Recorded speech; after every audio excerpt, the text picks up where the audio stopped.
안녕하세요. 2020년 명지대학교 유권자 페스티벌에 참가해주신 여러분. 저는 이번 사회를 맡은 명지대학교 유권자 페스티벌 기획단 진행팀장 김지인입니다. 인사드리겠습니다.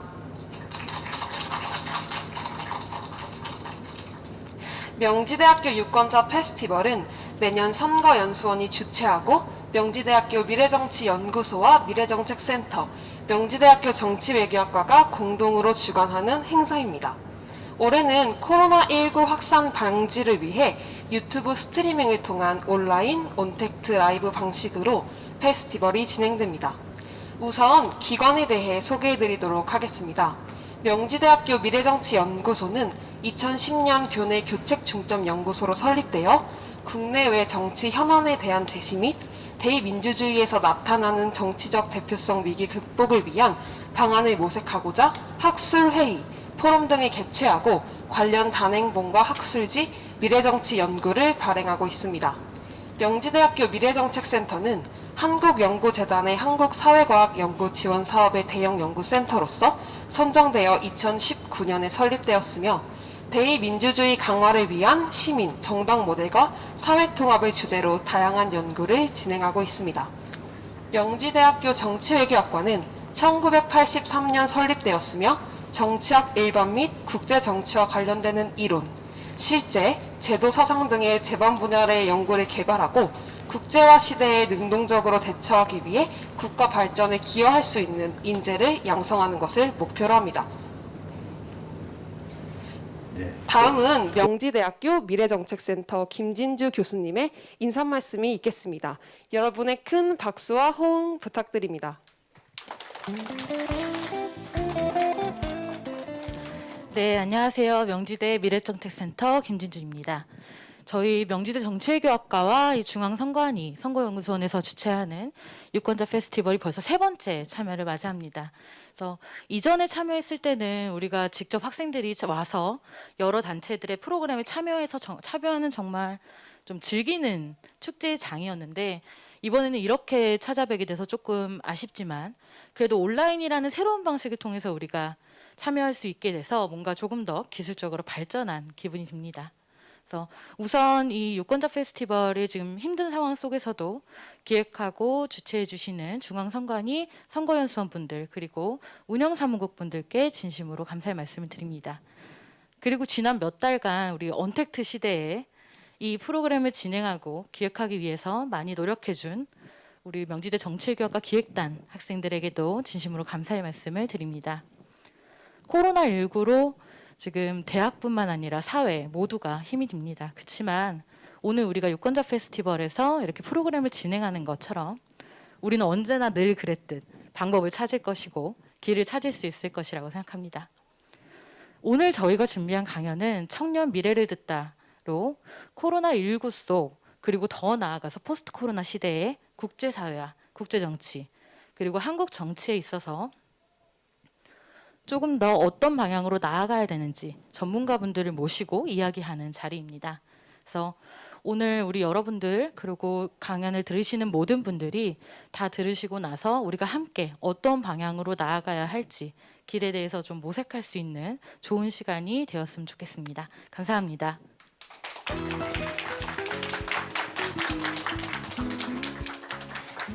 좋은 말씀 해주신 김진주 교수님께 다시 한번 큰 박수 부탁드립니다. 코로나19로 많은 것들이 변한 지금 올해는 청년, 미래를 듣다, 포스트 코로나, 우리는 어디로 가야 하는가, 청년, 한반도에서 길을 묻다 라는 주제를 선정하여 코로나 시대에 고민하고 있는 청년들을 위한 토크 콘서트를 준비했습니다. 코로나19 확산으로 변화한 국제 정세와 사회적 혼란으로 대두된 인종차별 문제에 대한 강연을 통해 포스트 코로나 시대를 이끌어갈 청년들이 변화될 흐름을 알고 미래에 대해 생각하는 계기를 마련하고자 합니다. 강연은 총 2부로 구성되어 있는데요. 1부에서는 전례 없는 코로나 팬데믹으로 상황이 유지되어 오던 기존의 국제 질서가 어떻게 변화할 것인지를 예측해보고 앞으로의 전망에 대해 이야기해보고자 합니다. 그리고 2부에서는 코로나19 확산 이후 증가한 유색 인종에 대한 차별과 혐오 현황에 대해 알아보고 인간의 존엄성과 평등, 가치를 지키기 위한 대책에 대해 논의해보고자 합니다. 일정에 대해 간략히 안내해드리자면 현재 이 개회식 이후 강연은 각각 40분의 강연과 10분의 질의응답 시간이 준비되어 있습니다. 또한 1부를 마친 후 2부 전까지 쉬는 시간 5분이 계획되어 있습니다. 개회식과 두 파트의 강연, 질의응답, 그리고 쉬는 시간과 폐회식까지 총 약 2시간 10분 동안 페스티벌이 진행될 계획입니다. 참가자분들께서는 시청을 하시면서 궁금한 점이 있으시다면 언제든 댓글을 남겨주시면 신속히 확인하도록 하겠습니다. 또한 여러분들이 강연을 들으시면서 궁금한 점이 생긴다면 질문을 해주시면 저희가 중간중간 질의응답을 파악하여 강연자분께 질문을 드리도록 하겠습니다. 현장의 온기가 여러분들이 계신 그곳까지 전달되었으면 좋겠는 바람입니다. 그럼 본격적으로 강연을 들어보도록 하겠습니다. 1부로 포스트 코로나와 국제 정세와 관련하여 통일연구원 김주리 박사님을 모셔보도록 하겠습니다. 여러분들의 큰 박수와 호응 부탁드립니다.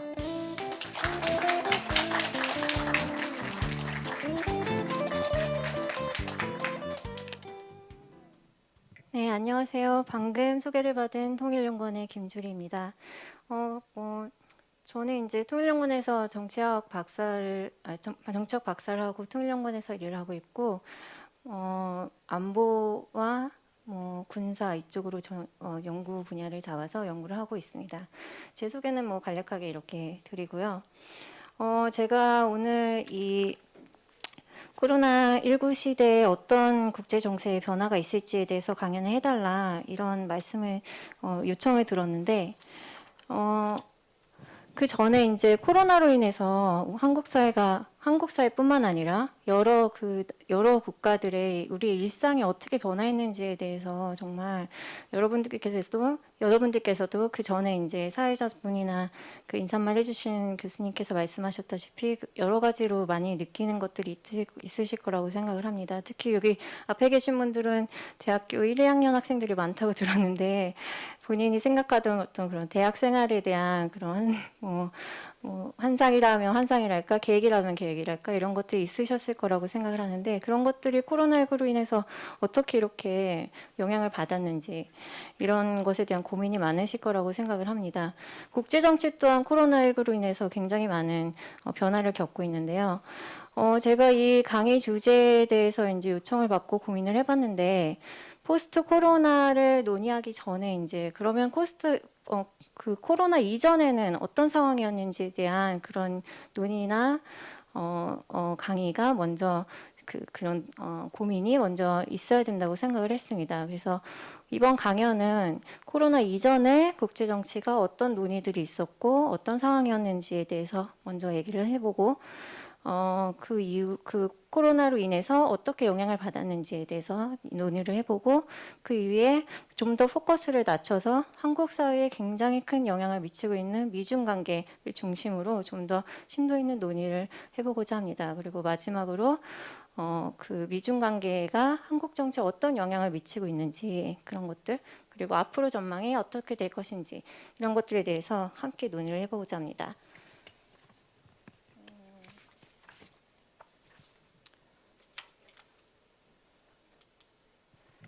그래서 코로나가 무엇을 바꿨나 이런 것들에 대해서 한번 좀 고민을 같이 해보면 좋겠는데 이 PPT에 왼쪽에 있는 것이 코로나 이전의 논의들 그리고 화살표 오른쪽에 있는 것이 코로나 이후의 그런 상황들을 제가 간략하게 정리를 해봤습니다. 사실 코로나 이전에도 여러 가지 국제 정치와 관련해서 다양한 담론들, 논의들이 굉장히 각축을 벌이고 있었다 이렇게 말씀을 드릴 수가 있는데 기존에 이제 어떻게 보면 신념이라고 받아들여지고 있었던 자유주의적 국제주의에 대한 논의 그리고 그것에 대항하는 반글로벌리즘 그리고 민족주의 이런 것들이 굉장히 각축을 벌이고 있었다 이렇게 말씀을 드릴 수가 있겠습니다. 그래서 자유주의적 국제주의란 것이 무엇이냐? 또 지금 강의를 듣고 계신 분들이 정치 외교학을 전공하신 분들이라고 들었는데 자유주의적 국제주의에 대해서 좀 얘기를 들으셨을 거라고 생각을 합니다. 혹시 제가 이렇게 여기 앉아 계신 분들께 질문하면 대답도 하실 수 있는 건가요? 그건 아닌가요? 안 되겠습니까? 예, 그래서 뭐 제가 그냥 말씀을 드리면 자유주의적 국제주의란 쉽게 말해서 어떤 전 세계가 자유민주주의 그리고 시장 경제로 수렴을 해서 안정적인 국제 질서가 유지될 것이다. 그래서 예를 들면 이제 2000년대 초반에 중국이 WTO에 가입을 하게 되는데 그 중국이 가입을 할 때 그 서구 사회에서 중국의 가입을 허용했던 어떤 그 가정들이 있습니다. 그 가정이 결국은 자유주의적 국제주의에 기반을 하고 있었다 이렇게 설명을 드릴 수가 있는데 지금 아시겠지만 중국이 굉장히 폐쇄적이고 민주화도 안 돼 있었고 물론 경제적으로 굉장히 성장을 하고 있었지만 그 당시에도 떠오르는 어떤 국가였고 그래서 그런 국가들을 이 WTO 그 체제에 가입을 시키면 어떤 그런 경제적인 발전이 결국엔 중국의 민주화를 이룰 것이다. 이런 가정에 기반을 해서 중국의 그런 가입을 허용했던 것이라고 볼 수가 있습니다.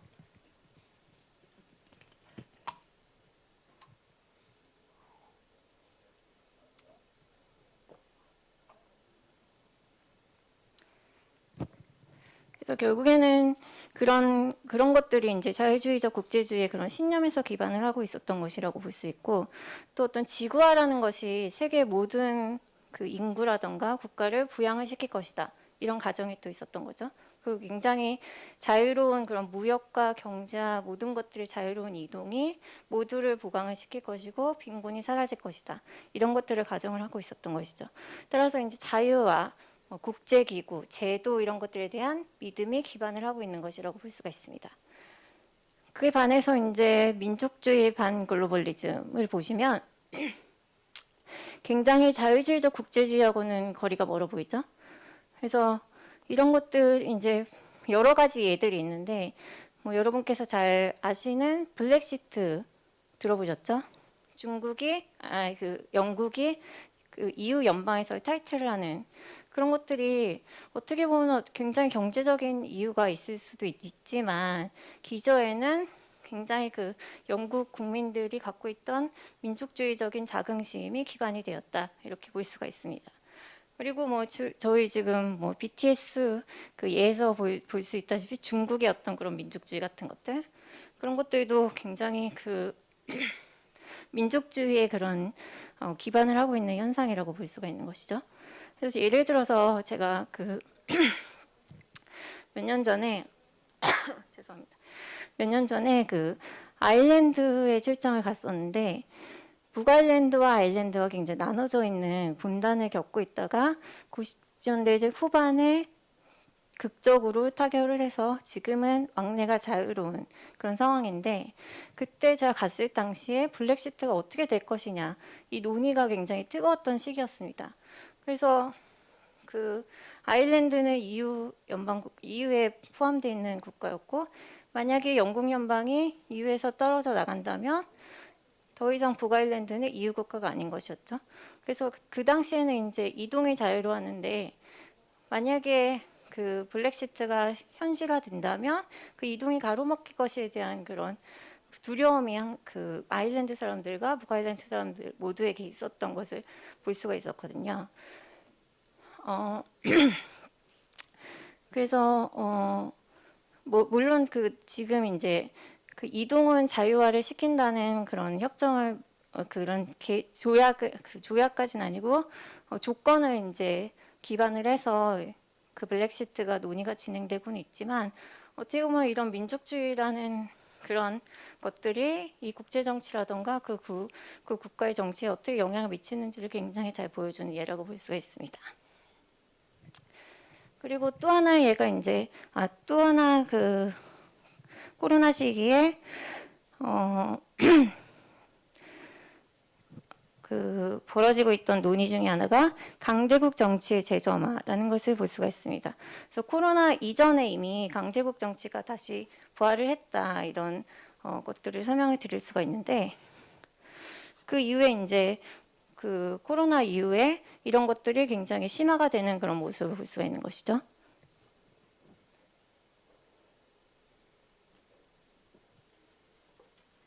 코로나 이후에는 어떤 것들이 변했는지를 보시면 government is bad. 그래서 굉장히 큰 정부가 기한을 하는 것이죠. 지금 코로나 시대에 여러 가지 그 개인의 자유가 코로나라는 이유로 제약을 받고 있는데 그런 것들이 이제 좀 당연시되는 어떤 그런 모습을 보이는 것이고 또 국제 정치에서도 굉장히 큰 정부의 개입이 굉장히 좀 이렇게 자유로워지는 그 전에는 어떤 시장 경제에 자유롭게 맡겨놨던 여러 가지 그런 행위들이 국가가 당연히 개입을 해야지 조절이 되고 통제가 되는 그런 상황이 벌어지고 있는 것이고 또 민족주의, 인종주의가 굉장히 확산이 되고 있는 것은 말씀을 드렸고 또 국가 간의 격차가 증가하고 실패 국가들이 증가할 것이다. 실패 국가라는 것이 무엇이죠?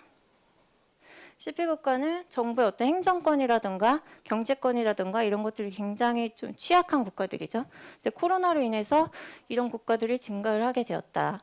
이렇게 설명을 드릴 수가 있고 또 제가 초반에 쭉 짧게 말씀드렸던 그 미중 갈등이 굉장히 심화되고 있는 모습들 그리고 이런 미국과 중국뿐만 아니라 여러 가지 그 강대국들의 경쟁이 전방위적으로 확산이 되었다. 그래서 단순히 정치 경제적인 경쟁이 아니라 우리가 잘 알고 있는 어떤 그 백신 전쟁이라던가 이런 것들을 통해서 굉장히 경쟁이 심화되고 있다. 이런 것들을 설명을 드릴 수가 있겠습니다. 그래서 이 미중 관계에 그 미친 영향에 대해서 조금 더 같이 좀 살펴보면 그 방금 우리가 논의했던 그런 국제 정치에서의 포스트 코로나 이전 상태와 마찬가지로 코로나 시대에 코로나 이전 시대에 미중 경쟁이 어떤 모습을 취하고 있었는지를 먼저 좀 얘기를 해보도록 하겠습니다. 그래서 그 트럼프와 미국의 국제적 리더십에 대한 여러 가지 얘기를 들으셨을 텐데 트럼프가 얘기하는 것이 항상 American First였죠. 그래서 항상 미국의 어떤 국익을 우선하는 그런 모습을 보이고 있고 또 모든 것을 어떤 cost and benefit의 시각에서 접근을 하고 있다. 그리고 미국의 리더십이 어떤 혜택보다는 비용이 크다는 인식이 기저에 항상 있는 것이죠. 그리고 그 동맹, 규범, 조약, 제도 등 기존의 미국의 외교 정책에 대한 비판을 하면서 국제 정치를 굉장히 흔들고 있는 그런 모습을 볼 수가 있습니다. 그래서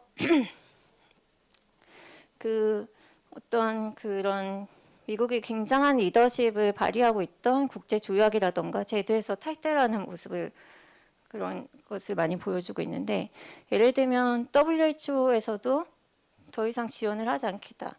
유네스코에서도 더 이상 지원을 하지 않겠다. 이런 것들을 결정을 했었고 또 그 오바마 대통령의 가장 큰 업적이라고 할 수 있는 파리 기후 조약에서도 탈퇴를 하고 미국 그 핵 조약에서도 탈퇴를 하는 그런 여러 가지 모습을 보이고 있는데 기존의 그런 제도라던가 다자적인 그런 협력을 중시하던 기존의 미국의 외교 전략을 굉장히 흔들고 있는 그런 모습을 보여왔습니다. 그리고 그 인권, 민주주의, 어떤 전 지구적인 도전에 대한 목표 이런 것들을 경시하는 모습들 이런 것들을 보여왔었죠. 근데 이제 그런 것들이 이제 미국이 굉장히 큰 돈을 지원하는 만큼 미국이 받는 혜택이 없기 때문에 이런 결정을 했다라는 것이 트럼프 대통령이 어떤 그런 결정을 정당화시키는 그런 모습을 보여온 것이죠. 근데 제가 이거를 준비를 하면서 굉장히 트럼프 외교 정책에 대한 새로운 해석을 내놓는 그런 글을 하나 봤는데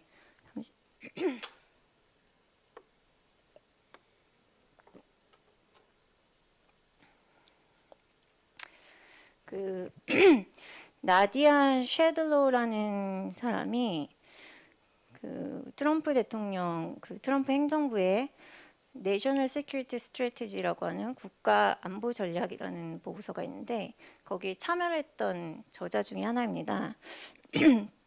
근데 이 쉐돌로가 트럼프 대통령이 이런 기존의 어떤 미국의 외교 정책을 흔드는 것이 단순히 트럼프 대통령의 어떤 특별한 의식이 있기 때문이라기보다는 이미 기존에 아까 앞서 말씀드렸던 자유주의적 국제주의에 기반한 미국의 외교 정책이 굉장히 좀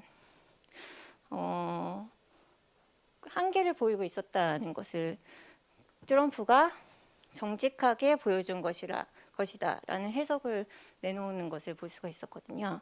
그래서 이미 트럼프는 수정이 가해져야 했었던 미국의 외교 정책을 용기 있게 나서서 수정을 가하자고 목소리 낸 것이다. 이런 해석을 또 하고 있고, 이미 탈냉전 시기에 단급 체제는 끝나고 미국은 경쟁의 시대에 도래했고 미국이 그 경쟁에서 살아남아야 한다는 것을 트럼프는 주장한 것이다. 이런 것들을 또 설명을 했고, 그 과거의 환상이라던가 자유주의적 국제주의, 자유주의적 민주주의를 폐기할 시간이 돌아왔다. 이렇게 주장을 하고 있습니다. 그래서 그런 자유주의적 국제주의에 기반한 미국의 외교 정책은 변화를 해야 된다. 이런 설명을 하고 있는데, 여기서 이제 흥미롭게 보아야 될 것이 그 블럽이라고 하는 미국의 외교 정책 집단을 부르는 용어가 있는데, 그 블럽들이 가지고 있는 4가지 환상에 대해서 이 셰들러가 그 기고문에서 설명을 하고 있습니다. 근데 그 셰들러가 설명하는 것들이 다 앞서 말씀드렸던 자유주의적 그 국제주의, 자유주의적 민주주의에 대한 비판인 것을 볼 수가 있는데, 예를 들면 첫째, 뭐 전 세계가 자유민주주의 시장경제로 수렴을 해서 안정적인 국제 질서로 수렴할 것이다. 이런 것들이 환상이라는 것이죠. 그래서 그 중국의 아까 그 예로 들었던 중국의 WTO 가입으로 인해서 중국이 어떻게 되었는지 봐라. 지금 미국이나 서구 사회가 바랬던 어떤 경제적인 민주화가 중국의 정치적인 민주화, 그리고 중국을 국제 정치의 어떤 확고한 일원으로 그 역할을 하게 만들었느냐? 아니다. 이런 것들을 비판을 하는 것이죠. 그리고 사실상 중국이 시장을 굉장히 통제를 하고 있다. 그런 자유주의적인 경제 질서를 갖고 있지 않다. 이렇게 비판을 하는 것이고, 또 지구화가 모두를 부양시킨다는 약속도 시현되지 않았다. 그래서 뭐 빈곤이 사라지기는커녕 빈익빈 부익부가 굉장히 더 커지고, 그런 격차가 더 커지고, 그리고 그런 지구화와 국제무역이 어떤 산업 공동화를 야기할 것이다. 이런 것도 다 허울이라는 것이죠. 그래서 그 트럼프가 얘기하듯이 일자리와 자본이 결국에는 해외로 유출되는 그런 결과를 낳지 않았냐, 이런 것들을 비판을 하고 있습니다. 두 번째 환상으로서 미국의 리더십 아래에서 어떤 글로벌 거버넌스가 형성이 될 것이다. 지금 보면 그렇게 생각을 하시나요? 아니죠. 그런 것들 지적을 하고 있는데, 어떤 그 예를 들어서 뭐 기후, 뭐 빈곤, 이런 질병, 이런 초국가적인 도전들로 인해서 국가 간의 경쟁이 대체되고 국제기구가 굉장히 국가들을 대신해서 문제를 해결할 것이다라는 국제주의적 자유주의가 지금 작동을 하고 있지 않은 거죠, 제대로. 그럼 뭐 코로나 시대도 마찬가지고. 그래서 오히려 이런 것들이 그 국가 주권의 중요성을 경시하고 국가별 가치의 어떤 상위성, 이런 것들을 경시하는 그런 결과를 낳았다라고 비판을 하고 있습니다. 그리고 어떤 그 탈냉전기에 국제기구들의 과도한 팽창이 국제 자유질서를 내부로부터 굉장히 관료화시키는 그런 부작용을 낳았다. 이렇게 비판을 하고 있습니다. 그리고 세 번째 환상으로서 미국의 군사적인 그 우위성에 기초한 국제 질서가 형성이 될 것이다. 이런 환상을 이제 블럽들이 갖고 있었다라고 비판을 하는데, 지금 근데 이 부분에 대해서는 저는 약간 동의를 일부만 할 수 있는 게, 미국의 군사력은 여전히 세계 최강인 건 맞거든요. 근데 이분이 이제 지적을 하는 것이 그 중국이라던가 러시아의 그런 군사력이 미국을 굉장히 그 뒤에서 따라오고 있다, 이런 것들을 지적을 하고 있습니다. 근데 이제 뭐 그거는 좀 판단하기 나름이겠지만, 중국 중국이 굉장히 무기 개발에 지금 힘을 쓰고 있고 뭐 많은 돈을 투자를 하고 있지만 여전히 그 미국의 군사력이라던가 이런 것들이 따라잡기는 조금 힘들어 보이는 그런 모습을 보이고 있죠. 그래서 뭐 그 혹시 A2AD라고 들어보셨는지 모르겠는데, 그러니까 중국의 어떤 그 중국이 미국을 비롯해서 중국에 대항하는 중국을 견제하는 그런 세력들을 반정권 지역 거부라는 그런 전략을 통해서 중국 본토를 중심으로 해서 중국 주변에 더 이상 접근하지 못하게 하는 그런 전략을 세우고 있거든요. 그런 것들을 이제 미국의 입장에서는 굉장히 무력화시키려고 하는 여러 가지 군사 전략이라던가 무기 개발이라던가 이런 것들에 힘을 쏟고 있는데, 중국이 굉장히 이거를 노력을 해서 이만큼 따라잡아 놓으면 미국은 또 이만큼 또 앞서 나가 있는 거죠. 그래서 뭐 일부에서는 굉장히 중국이 미국이 따라잡을 것이다 이렇게 설명을 하고 있지만 조금은 아직은 힘들어 보이는 그런 모습을 보고 있습니다. 어쨌든 이분은 이제 그럼 미국의 군사 지배 시대는 상대적으로 굉장히 줄어들 것이다 이렇게 해석을 하고 있고, 네 번째 환상으로서 어떤 디지털 혁명 그리고 정보화가 해방과 민주주의 확산을 추동할 것이다 이런 환상을 갖고 있었다라고 비판을 하는데, 뭐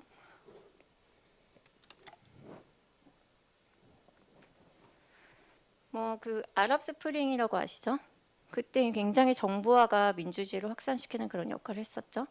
근데 그 또 다르게 해석하면 굉장히 그런 디지털 정보화라는 것이 개인의 프라이버시를 침해를 하고 국민 개개인의 통제를 하는 그런 또 부작용을 낳고 있는 그런 모습을 보이고 있습니다.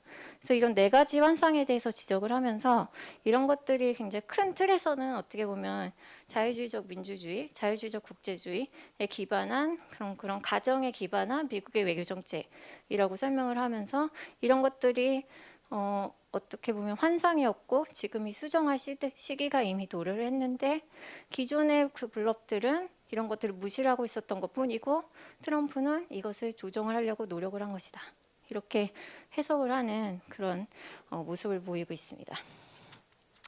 어쨌든 뭐 트럼프의 외교 정책을 어떻게 해석하는지는 지금은 너무 판단하기에는 너무 이르고, 좀 몇 년이 지난 후에 트럼프가 만약에 재선이 되지 않는다면 몇 년 뒤에 이제 재평가가 이루어질 것이고, 그 외교 정책이라던가 미국의 외교 정책이 국제 정책에 끼친 영향에 대한 평가도 이루어질 거라고 생각을 합니다.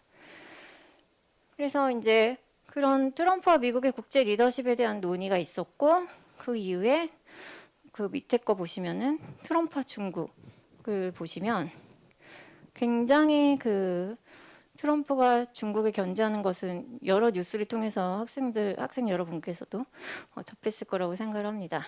그래서 제가 여기 오기 전에 그 포털 사이트에서 뉴스란에 들어가서 국제란에 들어가 봤더니 여전히 그 미국과 중국에 대한 어떤 뭐 경쟁이라든지 뭐 압박을 한다든지 이런 기사가 적어도 한 4분의 1은 차지를 하고 있는 것 같아요.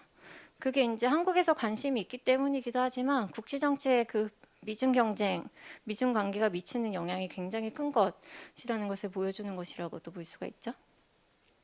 그래서 트럼프는 이미 그 후보 시절부터 오바마 행정부의 대중 정책을 굉장히 강도 높게 비판을 해왔습니다. 그래서 그 트럼프는 항상 이제 중국이 미국의 국익을 가장 해치는 국가라고 비난을 해왔었고, 오바마 행정부가 중국을 어느 정도 이렇게 대등한 이익 공유국으로서 인정을 하고 또 적어도 어떤 일부 영역에서는 미국과 협력을 추구했던 것을 보여줬던 것에 반해서 트럼프는 정치, 경제, 군사, 뭐 사회, 뭐 인권 모든 영역에서 중국을 압박하고 있는 그런 모습을 보이고 있죠. 물론 이제 트럼프를 그 평가를 할 때 뭐 everything but 오바마라는 그런 말이 있듯이 트럼프는 이제 오바마가 했던 모든 정책을 비난하고 있다 이런 또 시각이 있긴 하지만 어쨌든 그 일부 제한적으로 이루어졌던 대중 견제가 지금은 모든 영역으로 확산되었다 이런 것을 설명을 드릴 수가 있습니다. 그러면 이 미중 관계가 코로나 시대에는 어떻게 변화를 했는지를 보시면 우선 코로나로 인해서 중국의 국가 이미지가 굉장히 하락됐다는 것은 아시고 있으시겠죠? 그래서 미국뿐만 아니라 모든 국가들이 중국을 굉장히 비난을 하고 중국 책임론을 얘기를 하고 있죠. 그래서 국가 이미지가 굉장히 하락을 하고 또 이런 코로나 발원지가 공교롭게 중국이었다는 점이 그 미국이 중국을 때리기 위한 어떤 또 하나의 명분을 제공했다라고도 볼 수가 있습니다.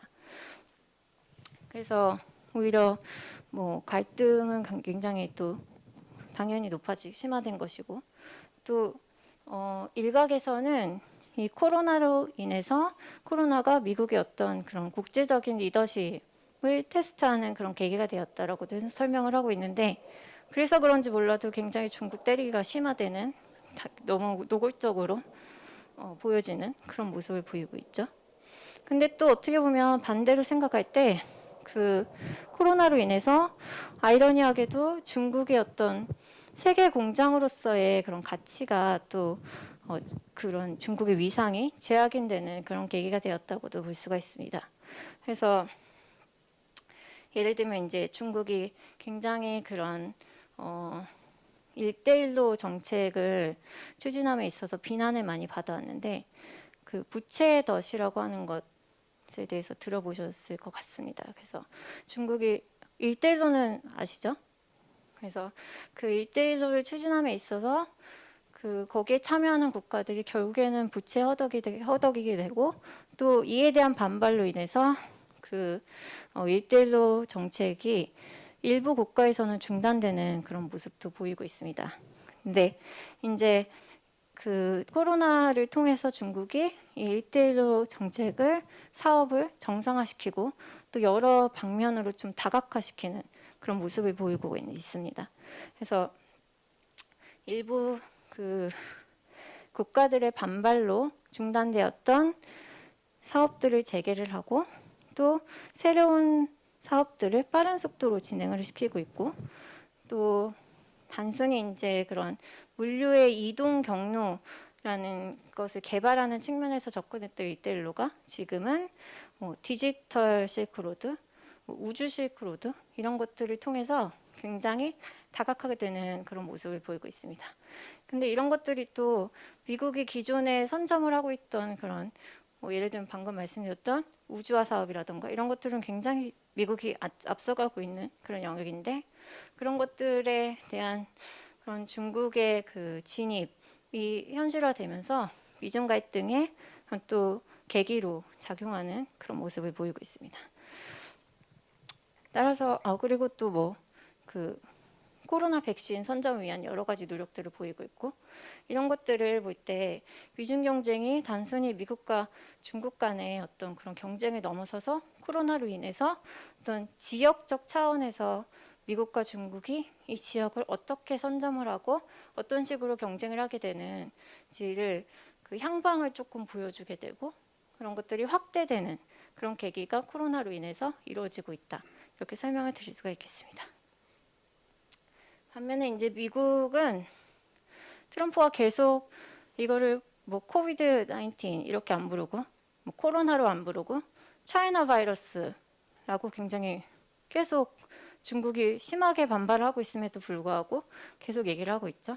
이런 것들이 중국의 책임을 돌리려는 그런 목적이 있는 것으로 당연히 볼 수가 있고 그 중국의 1대1로를 비판하고 견제하는 그런 또 행보를 보이고 있습니다. 그리고 그 어떻게 보면 중국의 핵심 이익이라고 할 수 있는 인권이라던가 어떤 그런 국내 문제들 있죠. 신장지구 문제라던가 홍콩이라던가 이런 것들을 굉장히 압박을 하면서 미국의 그 그 중국의 그런 반발에도 불구하고 그런 중국의 핵심 이익들을 굉장히 공격을 하면서 중국이 견제하는 그런 모습을 더 심화시키고 있는 것을 볼 수가 있죠. 그리고 그 아시아 지역 전략인 인도태평양 전략이 있는데 이런 전략을 코로나19를 계기로 해서 구체화시키는 그런 모습을 보이고 있습니다.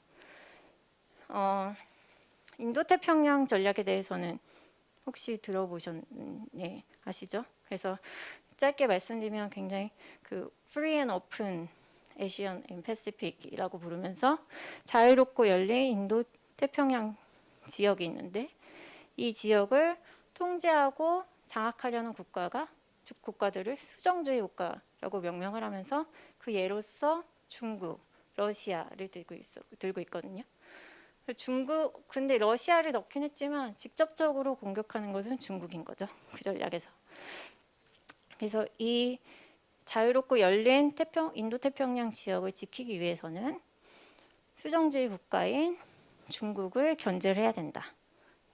그리고 이를 위해서 이 미국의 국익과 그리고 영내 동맹국들의 국익 이런 것들을 실현하기 위해서 힘을 합쳐서 이 수정주의 국가들을 견제를 해야 된다. 이렇게 설명을 하고 있으면서 이제 신뢰할 수 있는 파트너들 간의 동맹을 강조를 하는 거예요. 그래서 코로나로 인해서 이 중국의 어떤 위협이 현실화되었다라는 것을 굉장히 강조를 하고 있는 것이죠. 그래서 신뢰할 수 있는 국가들, 예를 들면 쿼드 플러스 국가들이라고 부르는 그 쿼드 국가들은 아시죠? 미일, 인, 호.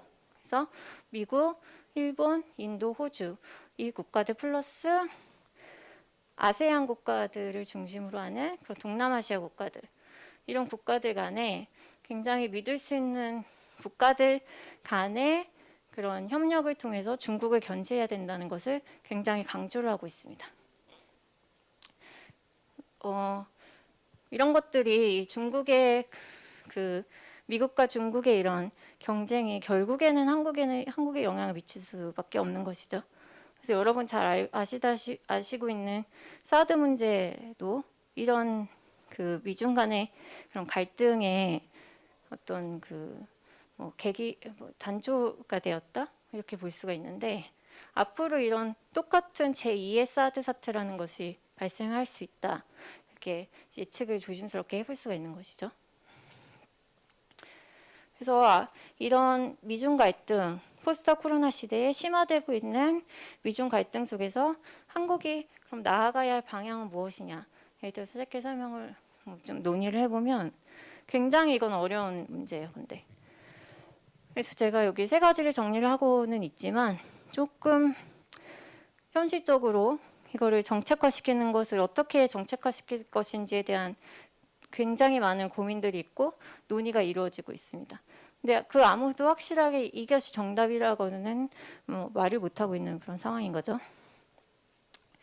그래서 예전에 이제 한국 같은 경우는 중국은 경제, 미국은 정치 안보 이렇게 약간 이분법적인 그런 접근법을 취했었는데 그 이후에 이제 이런 것들이 점점 어려워지면서 전략적 모호성을 취하자 그런 태도를 취하자 또 이렇게 바뀌었어요. 근데 또 전략적 모호성 전략을 취하다 보니까 미국, 중국 양측으로부터 비난을 받고 있는 그런 상황인 거죠. 그래서 미국은 계속 한국에게 인도태평양 전략에 참여를 해달라라는 요청을 노골적으로 하고 있어요. 처음에는 이제 경제적인 분야에서 인도태평양 전략과 한국의 신남방 정책이 연결될 수 있다. 그래서 어떤 같이 투자를 하고 협력할 수 있는 그런 지점을 찾아서 같이 협력을 하자 이렇게 나오다가 이제 지금은 이제 안보적인 문제라던가 군사적인 문제라던가 이런 것들에 대한 참여도 굉장히 노골적으로 요구를 하고 있는 상황이에요. 그래서 지금 이 전략적 모호성 전략을 가지고 그런 입장을 가지고 어느 한 블럭에 지금 발을 깊게 들이지 않으려고 노력을 하고 있는데 이 전략이 언제까지 먹힐지는 아무도 모르는 거죠. 그리고 또 하나의 문제는 그렇게 전략적 모호성의 전략을 가지고 깊게 관여를 하지 않고 있다가 나중에 양쪽으로부터 뒤처지고 낙오되는 그런 또 결과를 낳을 수도 있는 것이고, 뭐 예를 들면 지금 화웨이 사태를 보시면 이게 단순히 어떤 그런 기술적인 문제가 아닌 것들은 다 아시는 거죠. 그래서 이런 앞으로 5G라던가 저는 기술적인 그런 분야에 잘 모르지만 앞으로 이제 이런 정보통신 분야를 누가 선점할 것인지가 굉장히 중요한 것이고, 미국이 보았을 때 화웨이를 통해서 중국이 앞서 나가는 것은 중국이 이거를 독점할 수 있는 그런 모습을 보였기 때문에 미국이 지금 굉장히 그걸 견제를 하려고 하는 것이고, 지금 한국은 이러지도 저러지도 못하는 상황인 거죠. 근데 여기에서 이제 미국이 계속 화웨이 쓰지 마라, 한국에도 요구를 하고 있는 상황이고, 근데 결국에 이렇게 어영부영하다가 어느 한쪽에 들어가지 못한 상태에서 어느 쪽이 어쨌든 간에는 독점을 하게 되니까 그 이후에 뒤늦게 들어가려고 하면 또 들어가기가 힘든, 접근하기가 힘든 그런 결과를 낳을 수 있기 때문에 굉장히 한국은 어려운 상황에 빠져 있다, 이렇게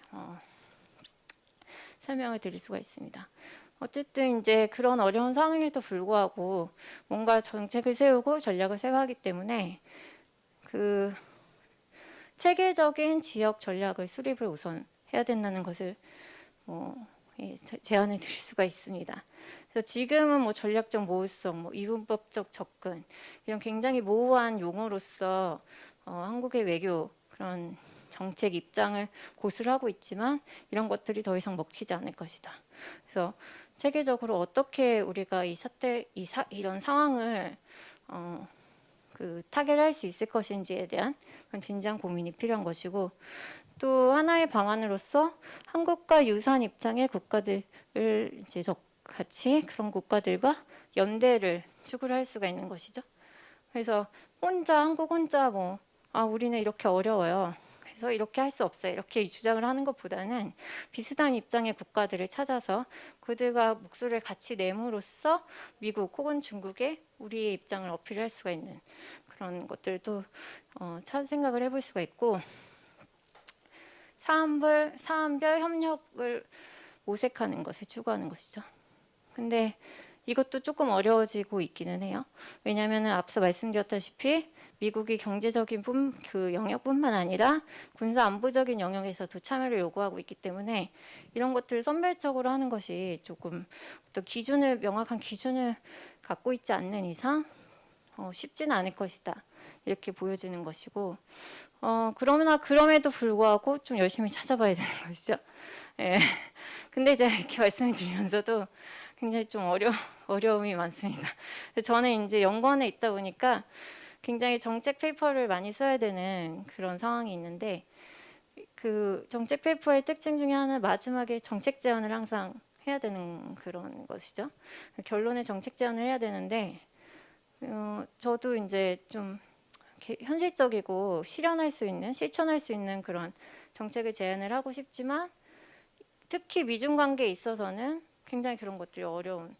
그래서 저뿐만 아니라 이제 그런 미국과 중국 연구하시는 분들도 굉장히 조금 추상적이고 그런 정책을 제안하는 그런 결론을 항상 내게 되는 그런 상황입니다.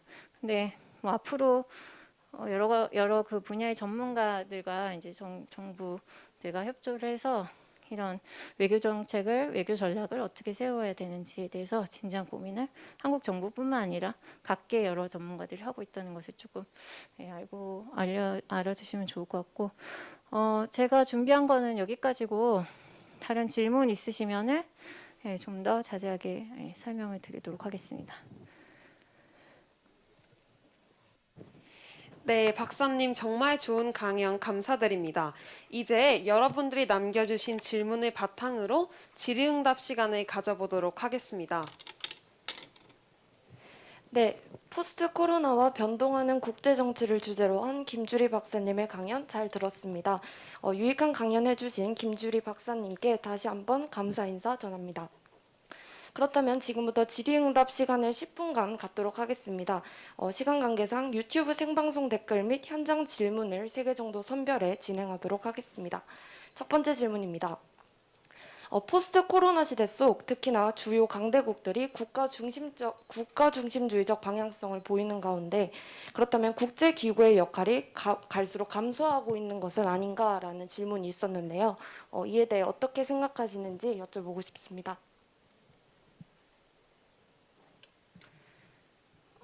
국제기구의 영향력이 감소하는 것은 아닌가. 그것도 뭐 사안별로 다르다고 생각을 하는데, 국가주의 예를 들면 이제 경제적인 영역에서는 자유적인 그런 뭐 통상이라던가 그런 물류의 이동이 자유롭게 이루어진다던가 그런 것들을 국가들이 통제를 하지 않았던 반면에 지금은 그 물류의 이동을 통제한다기보다는 물류의 이동이 굉장히 어려워진 것이죠. 그래서 국가가 개입을 할 수밖에 없고 그렇기 때문에 국가의 그런 목소리라던가 그런 역할이 굉장히 커지는 그런 결과를 낳을 수밖에 없는데 그런 것들을 볼 때 이제 예를 들면 경제와 관련된 여러 가지 국제기구들이 있을 거 아니에요. 그래서 그런 국제기구들이 어떤 그런 무역을 통제하는 것들에 대해서 제약을 하고 국가들에 대해서 경고를 하고 했던 그런 모습들을 과거에는 많이 보였는데 그런 것들이 포스트 코로나 이후에는 굉장히 조금 어려워질 수도 있는 그런 상황이 올 수가 있는 것이죠. 근데 반면에 물론 그 미국의 그 WHO에 대한 비난이 높아지고 코로나 시대에 이 WHO 예를 들면 이제 보건 영역에서 코로나19 시대에 보건 영역에서 WHO가 하는 역할이 굉장히 없었다라는 비판이 있었지만 어쨌든 뭐 백신이 개발이 되고 그랬을 경우에는 이런 백신의 분배라던가 이런 문제에 있어서 그런 국제기구들이 개입을 할 수밖에 없는 그런 상황인 것이잖아요. 그래서 그런 영역에서는 여전히 국제기구가 또 영향을 발휘할 수 있을 것이라고 생각을 하고 또 다른 예로서 아까 말씀드렸던 그런 페이드 스테이트가 증가할 것이다 이런 설명을 짧게 드렸었는데 만약에 페이드 스테이트가 증가하면 국제기구가 개입을 할 수밖에 없겠죠. 뭐 그런 국가들을 방치를 할 수 있겠지만 국제기구들이 그런 국가들에 대한 어떤 지원이라던가 이런 것들을 역할하고 있는 국제기구들이 당연히 있기 때문에 그런 국제기구들은 또 그런 국가들을 지원을 할 수밖에 없을 것이고 그런 영역에서는 또 국제기구의 역할을 좀 증가를 할 수 있는 그래서 결론적으로 이제 사안과 영역별로 굉장히 다를 것이다라고 설명을 짧게 드릴 수 있겠습니다. 네, 감사합니다. 이어 질문 이어가도록 하겠습니다. 두 번째 질문자분께서는 이렇게 말씀하셨습니다. 코로나19로 인해 비전통 안보의 중요성이 확대되었다고 생각합니다. 또 포스트 코로나 시대 속 이전으로의 복구를 이끌어내려면 전 지구적 협력이 필요하다고 생각합니다. 이러한 맥락에서 본다면 오히려 패권국이 민족주의보다 다자주의를 택해 국제 협력을 도모했을 때 소프트 파워를 이용해서 더 효과적으로 활동력을 넓혀갈 수 있는 게 아닌가. 이건 혹시 낙관적인 기대라고 봐야 하는가라고 질문해 주셨습니다. 패권국이 다자적인 협력을 하는 것은 굉장히 이상적이죠. 그래서 더 이상 경쟁을 하지 않고 모두의 국익을 위해 국익이 아니죠. 모두의 어떤 전 지구적인 이익을 위해서 협력을 하는 것을 굉장히 우리가 모두가 꿈꾸는 그런 상황인 것은 분명하지만 그것은 이제 이상이고 우리의 희망사항이고 또 현실 정치적인 측면에서는 그런 것들이 굉장히 어렵다라는 그런 상황인 것이죠. 그래서 물론 비전통 안보 우리가 흔히 알고 있는 뭐 테러, 환경, 또 뭐 기후 이런 것들이 그런 것들의 문제가 굉장히 커지고 있고 전통적인 어떤 방식의 전쟁은 줄어들고 있지만 그런 비전통 안보의 위협이 굉장히 증가하고 있는 상황인 건 확실한 것이죠. 근데 그런 것들을 극복하기 위해서는 당연히 다자주의적인 그런 협력이 굉장히 중요하지만 현실적으로 국가들이 모두의 국익을 위해서 이렇게 모두가 다 같이 한마음 한뜻으로 협력하는 것은 현실 정치에서는 지금 특히 코로나 시대에 있어서 굉장히 볼 수는 있지만 이렇게 모든 영역에서 그런 다자주의적인 협력이 증가할 것이라고 기대하기에는 조금 어려 보이는데 제가 너무 이상주의적인 발언을 한 것은 아닌가 이런 생각이 들긴 합니다만 예 그래서 예를 들면 이제 뭐 트럼프 아까 예로 하나 말씀드렸던 파리 기후조약에서 미국이 탈퇴하는 그런 모습을 보이는 것이 미국이 굉장히 그 중요한 핵심 국가임에도 불구하고 트럼프는 미국은 그런 결정을 내린 것들을 보면 뭐 오바마, 트럼프 이런 것을 떠나서 국가들 그 국가의 어떤 정부가 국익의 입장에서 어떤 것을 결정을 할 때 계산을 하고 뭐 무엇이 그 자국을 위해서 이익인 거를 판단을 해서 이제 그런 결정을 할 것이기 때문에 우리가 희망하는 다자주의적 협력이 증가하는 것을 우리는 바랄 수 있지만 현실 정치에서는 조금 그것이 모든 영역에서 이루어지기는 어려울 것이라는 생각이 듭니다. 네, 답변 감사합니다. 그렇다면 마지막 질문 드리도록 하겠습니다. 한국이 나아가야 할 방향성을 언급하시면서 한국과 유사한 입장의 국가들과의 연대를 강조하셨는데요. 그렇다면 아세안 국가들과의 연합이 유럽연합과 비슷한 형태로 나아갈 수 있을까? 이에 대해 어떻게 생각하시는지 여쭤보고 싶습니다. 유럽연합 같은 경우에는 굉장히 독특한 사례이고 유럽연합이 지금의 굉장히 완벽하진 않지만 높은 수준의 그런 연합체를 이룰 수 있었던 것은 굉장히 역사적인 유사성이라던가 여러 가지 이유들이 작용을 해서 지금의 유럽연합이 있는 거라고 생각을 합니다. 근데 아세안은 동남아시아 전공하시는 분들에게 이렇게 물어보면 너무너무 다르다는 거예요. 그래서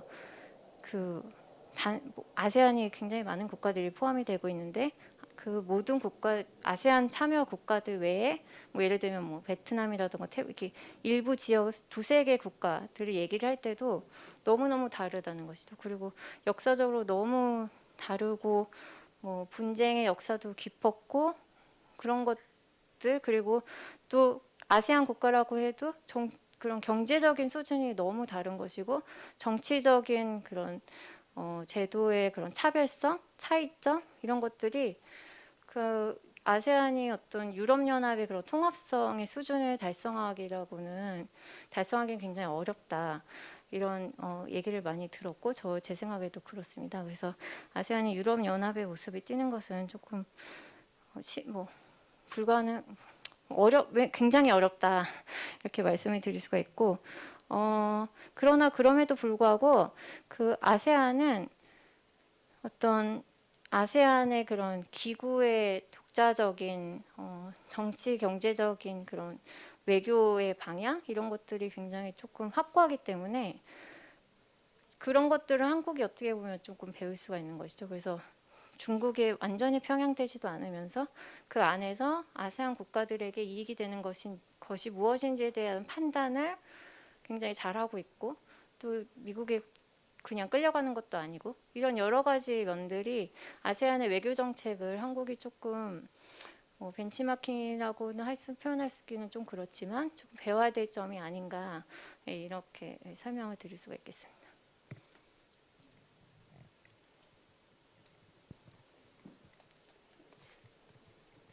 네, 이렇게 유익한 질의응답 시간을 마무리해 보았는데요. 귀한 시간 내주신 통일연구원 김주리 박사님께 다시 한번 큰 박수 부탁드립니다.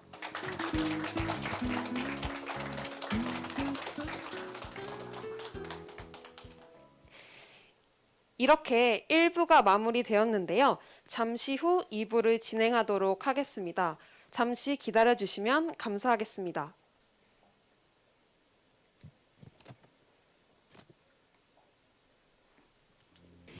네, 이제 2부인데요. 1부처럼 여러분께서 궁금한 점이 있으시면 중간중간 댓글을 통해 댓글을 달아주시면 감사하겠습니다. 2부는 인종차별과 포스트 코로나에 대해 서산시의회 이연희 의장님을 모셔보도록 하겠습니다. 여러분의 큰 박수와 호응 부탁드립니다.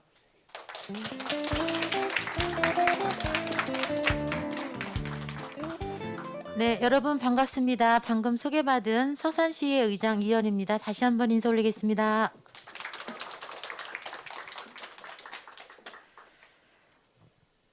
저는 전문 강사가 아니기 때문에 조금 강의하다 보면 부족한 부분이 있을 때요. 우리 학생 여러분께 좀 호응을 해주시면 그 응원에 힘입어서 열심히 해보도록 하겠습니다.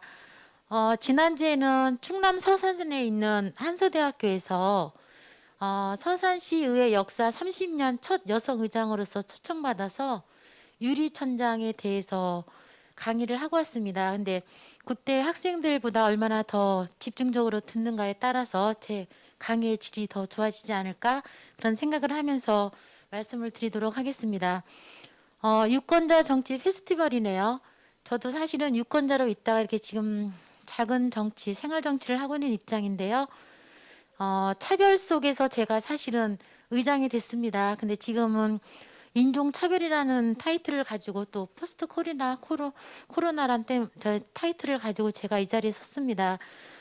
지구촌이 보이지 않는 바이러스 때문에 정말로 초비상입니다. 지난 3월 11일 세계보건기구는 코로나19 팬데믹을 선언을 하는 사태에 이르렀습니다. 전 세계적으로 빠르게 확산되고 있는 코로나19는 인종차별, 나아가 혐오와 같은 또 다른 바이러스로 번지고 있지 않을까 하는 우려의 목소리도 높습니다. 저는 어떤 전문적인 지식을 가지고 여러분한테 오늘 강의하러 온 건 아니고요. 제가 6년차 지방의원으로서 또 그 이전에 저는 서산신문이라는 지역 신문에서 오랫동안 기자 생활을 하면서 편집국장으로서 재임 기간에 겪었던 그런 일들 현장 좀 소리를 좀 여러분한테 전달하고자 이 자리에 섰습니다. 중간중간 아까 댓글도 달아주신다고 하셨는데요. 혹시라도 좀 제가 말씀드리는 것 중에서 조금 오류가 있을 때는 좀 바로 잡아주시기 바라겠습니다. 코로나19로 인한 폐쇄 조치 등의 피해에 대한 분노는 중국인이나 아시아인에게 표출되고 있는 것이 사실은 사실입니다. 여러분 시대는 어떤지 모르겠어요. 제가 어렸을 때 저희 때는 국민학교였는데 지금은 초등학교죠. 초등학교 때 틱이라는 말이 있었습니다. 저희 반 아이도 머리가 굉장히 저들과 다르게 굉장히 곱슬거렸어요. 피부색도 조금 저희 피부와 다르고. 근데 제가 지금 충격적으로 좀 지금까지도 잊지 않는 거는 그 아이가 그 친구가 굉장히 똘똘했어요. 여자친구였는데 근데 6년을 다니잖아요. 초등학교를. 근데 학년이 올라갈수록 그 아이가 변하는 모습이 제 눈에 들어왔어요. 공부도 잘하고 똑똑한 친구인데 왜 저렇게 변할까 보니까 지금으로 말하면 왕따라는 게 있지 않습니까? 지금은 다문화 시대에 여러 인종들이 저희 한국에 살고 있었지만 시골, 충남 서산이란 시골에는 그런 친구 만나기가 쉽지가 않았어요. 그러다 보니까 친구들이 하나, 둘 그 친구를 놀리고 하다 보니까 지나놓고 보니까 그 친구가 자존감을 잃었구나.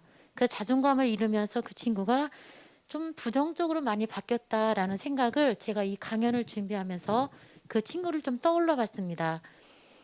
저는 한 번도 그 친구에 대해서 저와 모습이 다르다고 해서 어떤 왕따시키기 위한 어떤 발언을 해본 적은 없습니다. 여러분 같았으면 그 당시에 어땠을까 하는 생각을 좀 갖고 제 강의를 드려줬으면 좋겠다는 말씀을 드리겠습니다. 최근 코로나19로 인한 인종차별 사례를 몇 가지만 드리고 이어가도록 하겠습니다.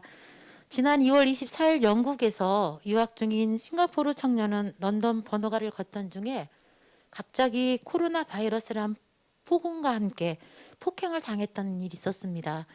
또 하나는 3월 4일 날 미국 뉴욕의 전철에서는 한 남성이 단지 동양이라는 거로 인하여서 섬유 탈취를 부르며 다른 곳으로 꺼져라 라는 폭언을 들었습니다. 우리 손흥민 선수 굉장히 우리 자랑스러운 선수지 않습니까? 여러분도 아마 언론 매체를 통해서 봤을 텐데 손흥민 선수가 맨체스터 시티와의 경기에서 승리한 후에 마른 기침을 2번을 했습니다. 그러자 방송이 그 장면이 나간 방송 후에 주변 동료 선수들 얼굴에 마스크, 저와 지금 여러분이 쓰고 있는 마스크를 쓴 것이 합성된 사진이 사이트에 무수히 퍼져나갔습니다. 과연 유럽인이었어도 이렇게 나갔을까? 엄연히 동양인이 때문에 인종차별이다라는 말들을 많이들 하셨습니다. 올 초에 네덜란드 항공에서 화장실에 한국말로 승무원 전용이라는 쪽지를 붙였던 일을 여러분들은 기억하고 있을 것입니다. 그 비행기 안에는 여러 인종이 탑승해 있었는데 유독 한국말로만 화장실 사용을 막는 문구를 붙인 것, 이 또한 한국인을 겨냥한 인종차별이었다라고 저희들은 알고 있습니다. 인종차별의 역사와 원인은 여러분들도 잘 아실 겁니다. 민주주의가 가장 발달했다고 하는 미국은 불과 150년 전까지만 해도 노예제도가 있었습니다. 저희가 중학교 때를 기억하는데 남북전쟁 그 영화를 보면서도 지금은 시대가 많이 흘렀고 바뀌었습니다. 근데 그때나 지금이나 변하지 않는 거는 인종차별을 하는 사람들의 부류는 분명히 어느 곳에도 있다는 얘기죠. 과연 우리는 나와 다르다고 해서 차별을 해야 되는 게 맞을까요? 저희 서산시에도 다문화 가정들이 굉장히 많습니다. 제가 여성 의원으로서 다문화 가족들에 대한 관심이 굉장히 높습니다. 제가 시의원이 된 이유도 인종차별은 아니더라도 차별에 의해서 그 문제를 해결하고자 뛰다가 사실은 시의원이 됐습니다. 시의원이 된 이유는 제가 2006년도에 정치인으로서 시작을 했는데요. 그때 당시는 물론 선거에서 떨어졌습니다만 제가 서산신문 아까 기자로 있었다고 했지 않습니까? 그때 당시에 저소득층 아이들이 무료급식을 학교 다닐 때 했었습니다. 근데 방학이면 그 무료급식이 끊기는 거예요. 여러분들 그 초등학교 아이들이 밥을 못 먹는다 상상이 되시나요? 그래서 제가 그때 당시 서산시청을 여러 차례 찾아가서 그거 좀 해결해 보려고 기사도 하고 많은 시청 시장님도 찾고 국장님도 찾고 과장님을 찾았습니다만 중앙 정부에서 그런 상위법이 없기 때문에 해줄 수가 없다라는 마지막 답변을 듣고 내려오면서 제가 다짐을 했습니다. 이렇게 사회적 약자들, 힘이 없는 사람들을 위해서 어떤 일을 할 수 있는 역할을 해야 되겠구나라고 해서 2006년도에 열린우리당 비례대표로 시작을 했었는데요. 그게 차별이었거든요. 물론 지금은 이제 법이 다 바뀌고 해서 이렇게 무료급식까지 다 합니다만 인간의 존엄성은 저는 다를 게 없다라고 생각합니다. 여러분들 생각은 어떠실지 모르겠습니다. 저와 같은 생각이지 않을까 하는 생각을 하고 있습니다. 부모를 잘못 만났다고 해서 어떤 사회에 태어났다고 해서 그 아이 한 인간이 차별을 받는 것 이게 과연 옳으냐. 제가 굉장히 고민을 많이 했습니다. 장애인에 대한 관심을 갖게 된 배경도 말씀을 드리겠습니다. 제가 직장 서산신문에 다니면서 그때 당시 월급이 한 20만 원에서 22만 원 이쪽저쪽 됐어요. 한 30년 훌쩍 됐는데요. 한 5만 원 정도를 저희 장애인 복지관에다 계속 해마다 후원을 한 친구를 정해놓고 후원을 했습니다. 한 2, 3년 하다 보니 내가 후원하는 친구는 어떤 모습일까라는 생각으로 서린복지원을 찾아가게 됐었어요. 근데 저는 그때 전까지는 장애인을 이렇게 만날 기회가 거의 없었습니다. 근데 복지원을 가서 복도를 가는데 저 언니가 너 후원해주는 언니야라고 하는데 제 눈에 들어온 장애인 그 아이는 한 요 정도 됐어요. 기억에 4분의 1 정도가 머리가 엄청 큰 거예요. 근데 첫 인상이 눈도 엄청 컸어요. 정상인이 아닌 장애인인 그 친구가 저한테 찌뚱찌뚱 저한테 오는 순간 제가 뒷걸음질을 쳤습니다. 너무 무서워서. 나와서 집까지 걸으면서 엄청 울었습니다. 제가. 그 당시 20만 원, 22만 원 받는 월급 중에서 5만 원을 후원한다고 저는 제 스스로 드러내고 싶은 뭐가 있었나 봅니다. 근데 그 친구를 안아주지도 못하면서 손을 잡아주지도 못하면서 그 5만 원이라는 금액이 내가 과연 할 수 있는 금액인가 라고 집까지 걸으면서 엄청 울었습니다. 잠만 자면 그 친구가 저를 쫓아왔고요. 저는 울면서 도망가고 일어나면 이불이 다 젖어 있었습니다. 그래서 제가 장애인 어떤 모양을 가진 장애인이라 할지라도 손을 잡아줄 수 있고 그를 안아줄 수 있을 때 다시 시작하리라라고 후원금을 끊었습니다. 그러고 나서 여차여차 지나서 제가 지역신문 기자 생활을 하게 됐고 하고 있었고 또 정치에 발을 딛게 됐습니다. 인종차별이지만 차별에 대해서 잠깐 말씀드리고 시작해도 되겠죠? 네. 근데 제가 2014년 시의원이 돼서 가장 먼저 찾은 곳이 장애인을 위한 장애인이란 모임이 있습니다. 한 25년 정도 된 서산시 단체인데요. 중증 장애인들이에요. 서산시에는 7단체가 있습니다. 장애인. 근데 그 단체를 갔는데 가장 중증 장애인들을 한번 찾아봐야 되겠구나라고 해서 갔는데 당시에 휠체어 타신 분 회원들인데 저를 손도 잡아주지도 않고 얼굴도 마주치지도 않고 인사도 안 하고 계속 피하기만 했던 분이 계십니다. 근데 3년 정도 됐는데 문자가 한 번 왔어요. 카톡이. 의원님 미안합니다. 제가 앞으로는 의원님에 대한 진심 이런 거를 오해하지 않겠습니다라고 카톡이 왔어요. 근데 알고 보니까 그분 와이프 되시는 분이 저랑 이름이 똑같았어요. 그리고 그 전에 정치인들이 한 번, 두 번 왔다 얼굴만 내비치고 가는 모습에 굉장히 그분이 마음이 상했었던 거였던 거예요. 근데 3년 동안 계속 꾸준히 그분들을 찾아뵙고 진심으로 하는 모습을 보면서 아, 저 사람은 우리를 정말로 우애해주고 진심인가 보다라는 말씀을 하셔서 지금까지 또 계속 관계를 해오고 있는데요. 그분이 제 왕팬이 되었습니다. 여러분, 이 차별에 대해서 제가 왜 말씀을 드리냐면 틀린 것은 없습니다. 저 사람과 나와 뭐 모양만 모습이 다를 뿐이지 그 사람의 한 인격체는 조물주가 똑같이 여러분이나 저나 똑같이 만들어 놓으셨어요.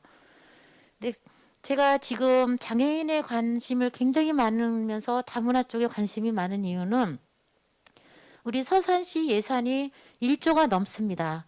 그 1조 예산 중에서 장애인을 위한 예산 굉장히 적습니다. 비장애인에 관련된 예산은 굉장히 많음에도 불구하고 만여 명이 되는 장애인들이 왜 그 수혜를 못 받아야 될까요?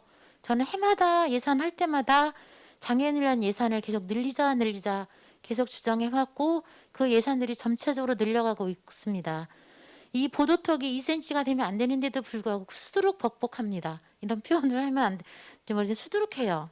근데 지금 보도통 낮추기를 지금 하고 있습니다. 휠체어 타신 분들이 다니도록. 근데 비장애인들이 불편하다는 이유로 그분들에게 상처를 주는 말을 너무 많이 해오고 있습니다. 그래서 엊그저께 거의 90% 정도 공사가 마무리돼서 그 회장님이 페이스북에 올리셨더라고요. 출근하는 시간이 너무 좋다. 했더니 5분 정도가 출근 시간이 줄어들었답니다. 그리고 인도가 쭉 저희가 이렇게 휠체어가 다니기 편하도록 저희가 만들어 드렸는데 너무 좋다라는 거죠. 제가 그 비장애인들이 본인들 상가를 막는다는 이유로 공사 기간에 불편함을 호소하면서 장애인들한테 비수가 되는 말을 하셨던 분들에게 전 사실은 묻고 싶었습니다. 여러분, 마음의 장애가 더 가장 가슴 아픈 거 아십니까? 저와 여러분도 지금은 의학이 많이 발달된 상황에서 후천적 장애인들이 더 많이 나올 수 있습니다. 저와 여러분은 예비된 장애인입니다. 그렇기 때문에 차별, 여러분들이 정치외교학과 학생들이라고 들었습니다. 앞으로 정치를 꿈꾸는 여러분들이시기 때문에 제가 이 말씀을 조금 드리고 다음으로 넘어가도록 하겠습니다. 저도 작은 도시에서 정치를 하고 있습니다만 정치가 뭘까요? 저는 사람을 살리는 일이라고 생각합니다. 사람을 살리는 일 누구나 다 할 수 있을 수 있습니다. 하지만 소외되고 많은 사람들이 챙기지 못하는 사람들을 챙기는 것이 저는 정치라고 생각을 합니다. 그 정치라는 것은 인종차별, 우리 지역에 내가 소속돼 있는 주변을 보면 차별을 받고 있는 분들이 너무 많습니다. 지금 이 순간에도. 여러분들이 앞으로 정치의 꿈을 갖고 계신 분들이기 때문에 정치를 나가셨을 때 그런 부분을 좀 더 면밀하게 살펴달라는 차원에서 이 말씀을 드리겠습니다. 인종차별의 상징과도 같은 사건, LA 흑인 폭동 사건 다 아시죠? 네. 로드니 킹이라는 사람은요, 정말로 속도 위반 당연히 딱지를 뗐을 수 있는 일입니다. 딱지만 뗐나요? 그렇지 않았습니다. 폭행을 했습니다. 20바늘을 꿰맬 정도로 폭행을 당했습니다. 근데 그 경찰관을 고소하니까 무혐의로 풀려났습니다. 그 배심원들이 10명이 백인이었습니다. 아시아인이 1명이었고요. 스페인과 한 사람이고 각각 1명씩. 과연 이 로드니가 흑인이 아니고 유럽 사람 백인종이었다 하더라도 속도 위반했다고 해서 폭행을 당했을까요? 또한 배심원이 백인이 아닌 흑인과 이런 모든 분들이 동등하게 꾸려졌다 한다면 그 경찰관들이 무죄로 판결이 났을까요? 아닙니다. 이거는 엄연히 인종차별이라는 그 사건 속에서 다민족 국가인 미국에서 아직도 공공연히 벌어지고 있는 인종차별에 대한 전 세계 알린 계기가 된 걸 볼 수가 있는데요. 안타깝게도 당시에 한인타운도 크게 피해를 입었다고 하죠. 미국 경찰이 한인타운을 보호하지 않으면서 인종차별로 일어난 폭동 속에서 또 다른 인종차별이 발생을 했습니다. 그렇다면 왜 백인 우월주의가 이렇게 성행을 할까요? 서양인 사대주의가, 왜 서양인 우월주의가 아직까지도 변치 않고 뿌리 뽑지 않게 될까요? 여러분들은 그런 생각 해보지 않으셨나요? 왜 영어를 우리는 기본적으로 해야 될까? 그리고 왜 미국인을 만나면 우리가 왜 영어를 말해야 될까? 제가 사실은 지역신문에 있을 때 외국을 좀 많이 출장을 가게 된 일이 있었고요. 특히 중국하고의 저희가 인접한 서해지다 보니까 서해 아니다 보니까 하피만보라는 중국의 그 신문사하고 저희가 자매 결연을 맺어서 교류를 하면서 많이 다니게 했을 때 그때도 제가 그 말씀을 했습니다. 당신들이 한국말을 배워서 나도 중국말을 배워가서 할 테니 우리 이렇게 좀 한번 해보자. 왜 우리가 늘 중국말을 배워갖고 가서 이렇게 해야 되느냐라는 얘기를 했었습니다. 실례로 그렇게 말씀을 드리는데 서양 문화 사대주의와 서양의 자문화 중심주의 때문이라고 생각을 합니다. 자문화 중심주의가 뭔가요? 자신의 문화는 우수한 것으로 여기면서 다른 문화는 수준이 낮거나 미개하다라고 판단하는 그런 태도가 바로 자문화 중심주의인데요. 우리 주변을 생각하면 이런 현상은 정말로 쉽게 볼 수가 있습니다. 여러분 갖고 있는 전자기기 한번 보십시오. 수많은 물건에는 한글보다는 더 큼지막한 것이 영어가 새겨져 있습니다. 우리는 이것에 정말로 익숙합니다. 저 또한 아이를 키우는 엄마지만 영어해라 영어해라. 저도 모르게 이렇게 하고 있습니다. 또한 동양임에도 영어는 기본 지식으로 여기며 그죠? 동양에서 서양 사람들과 의사소통할 때 우리는 영어를 사용한다는 사실이죠. 왜 우리는 한국말을 먼저 하라고 자신 있게 못할까요? 왜 그들은 한국말을 배워와서 하려고 하지 않을까요? 본인들이 우월한 거예요. 본인들 스스로가. 또한 우리가 그걸 인정하고 들어가고 있다는 얘기죠. 반대로 서양에 가면 동양의 언어들을 찾아보기가 굉장히 힘듭니다. 많은 학생들이 외국을 좀 많이 다녀봤을 텐데요. 저희들이 가끔 우스갯소리로 그럽니다. 외국에 나와서 한글이다. 어느 때는 사진도 찍습니다. 그게 너무 신기해서. 지금은 그렇지는 않았겠지만 오래전엔 그런 일이 비일비재 있었어요. 우리나라 사람들이 사실은 미국이나 유럽의 백인들에겐 굉장히 우호적이라고 합니다. 그죠? 근데 우리도 나가서 인종차별을 받는 민족임에도 불구하고 우리보다 못한 민족을 보면 또 인종차별하는 게 우리 대한민국 국민성이라고 하는 분들도 있습니다. 여러분은 그런 적 없으신가요?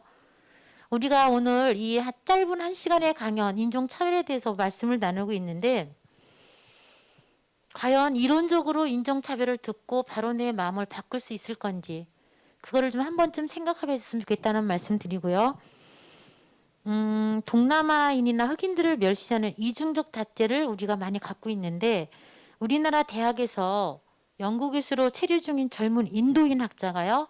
한국 사람에게 모욕을 당했다며 고소한 사건이 있었던 거 기억하시나요? 더럽다라고 했습니다. 우리 한국 사람이. 왜 더러운 거죠? 피부가 까매서요? 제가 어렸을 때 그런 얘기를 많이 들었었습니다. 아까 제가 혼혈아를 튀기라 하겠다고 했잖아요. 저희 어렸을 때. 그 친구한테도 직접 들었고 나중에 TV 프로나 이런 데서도 들었어요. 아까 말씀드렸잖아요. 우리 학교에 그런 아이가 있었다고.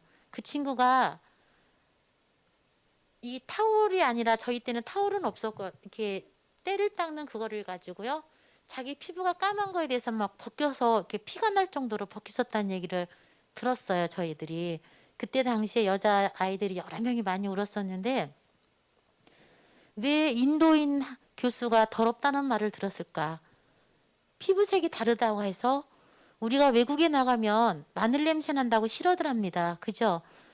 우리한테 마늘 냄새가 나듯 유럽 사람들에게도 특이한 냄새가 납니다. 근데 우리는 그 사람들한테 어떤 냄새나 라고 말을 하지 않습니다. 유독 한국인들한테 마늘 냄새가 많이 난다라고 비하하고 있습니다. 포스트 코로나 인종차별에 대한 대책 한번 말씀드리겠습니다. 벌써 시간이 많이 가고 있네요. 저거를 갖다 대니까 굉장히 마음이 막 조급해지는 것 같아요. 저희도 사실은 의회에서 5분 발언을 합니다. 어떤 시정 방향을 좀 개선했으면 좋겠다라고 할 때 5분 발언을 하는데 이렇게 타임이 있는데 그거보다 더 빠르게 움직이네요. 웃어줄 줄 알았더니 안 웃어줘서 제가 좀 당황스럽습니다.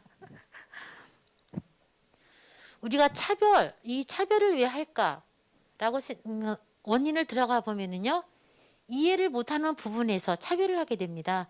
우리 서산시 다문화 가구가 1226 가구가 있습니다. 가구. 그 중에서 중국인 가구가 한 500여 세대가 넘고요. 가장 많은 게 또 그 다음에 베트남 한 375 가구가 있고 필리핀 한 114 가구가 있거든요. 제가 다문화 가족 지원 센터라고 서산시에 있는데 거기를 자주 갑니다. 얼마 전에도 요 강연 해달라고 했을 때 그 센터장님하고도 뵙고 왔는데 그분들이 가장 많이 하는 말씀들이 왜 우리는 대한민국 서산시에서 와서 살면서 왜 이방인으로 살아야 되느냐라는 얘기들을 가장 많이 합니다. 저는 개인적으로 가장 가슴 아픈 건 성인인 그들의 이주 여성들의 아픔보다 그 아이들, 자식들에 대한 아픔이 굉장히 큽니다. 프랑스 폭동 사건도 있었지 않습니까? 그것처럼 다문화 가족 아이들이 만약에 인종차별을 당해서 그들이 프랑스 폭동과 같은 폭동을 일으키지 않으리라는 확신이 있으십니까? 그게 바로 내 아이가 그 피해자가 될 수 있다는 얘기죠. 제가 4년 전인가요? 그렇게 5분 발언을 했었습니다. 2006년, 7년 저희가 다문화 가족 정책이 바뀌면서 이렇게 들어왔는데요. 한 20년이 넘고 보니까 와서 그 이주 여성들이 낳은 아이들이 군대 갈 나이가 된 거예요. 대학이나. 그러면 서산시에다 제가 요청을 했었습니다.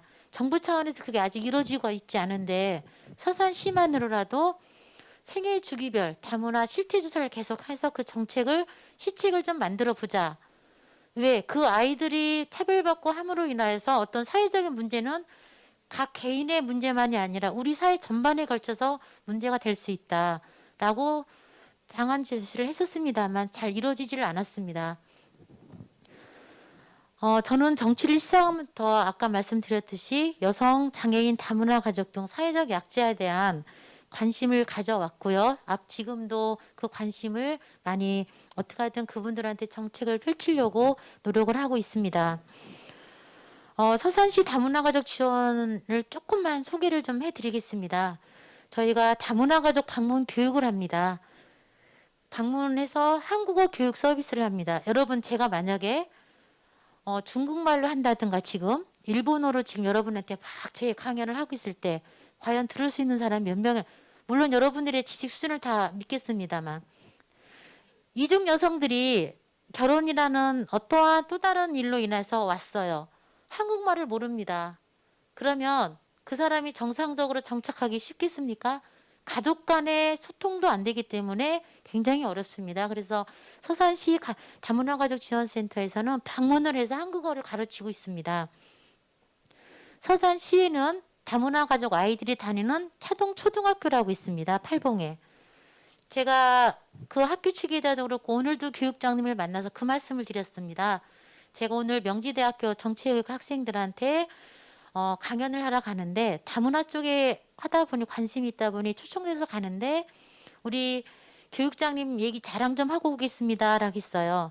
그 교육장님도 여성입니다. 저도 여성인데 그 차동초등학교가 2등급식을 하고 있어요. 근데 그 학부모에서 저한테 민원이 들어왔어요. 제 지역구기도 한데 왜 우리 학교 내 아이들은 2등급식을 해야 되느냐.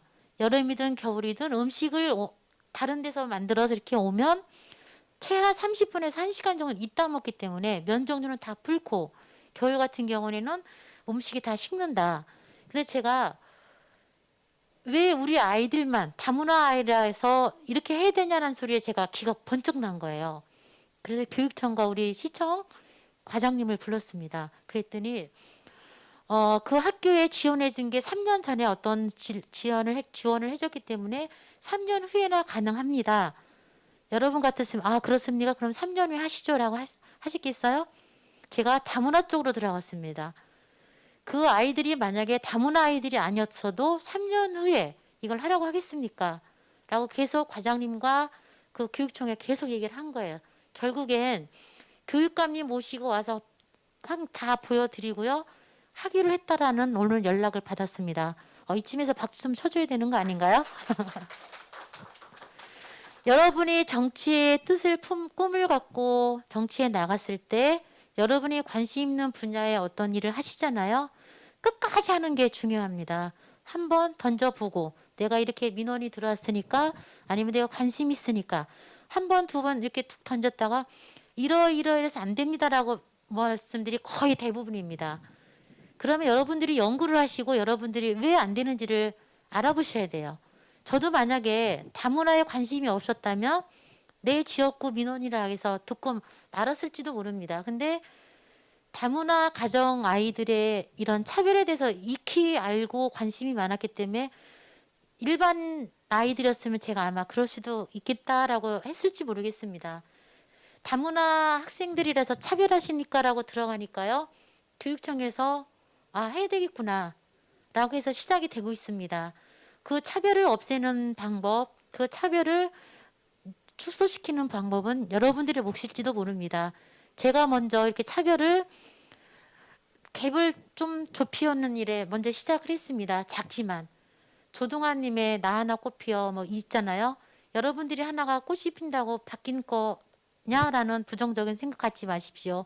제가 충남 서산시에서 이렇게 하나의 꽃을 피우고 있습니다. 여러분이 3년, 10년 그 이상도 모르겠습니다만 정치 쪽에 들어오든 아니면 사회에 나가서든 하나의 여러분이 각자 꽃이 피어진다면 온통 들판은 꽃으로 피어날 것입니다. 두 번째는 방문 부모 교육 서비스가 있습니다. 자식들을 케어하려면 부모님이 먼저 알아야 돼요. 그죠? 지금은 또 문제가 뭐냐면 중도 입국자 아이들의 또 문제 케어가 안 돼서 그게 지금 문제가 되고 있더라고요. 그다음에 우리가 서산시 다문화 가족 지원센터에서 하고 있는 사업은 자녀 언어 발달 지원 사업을 하고 있습니다.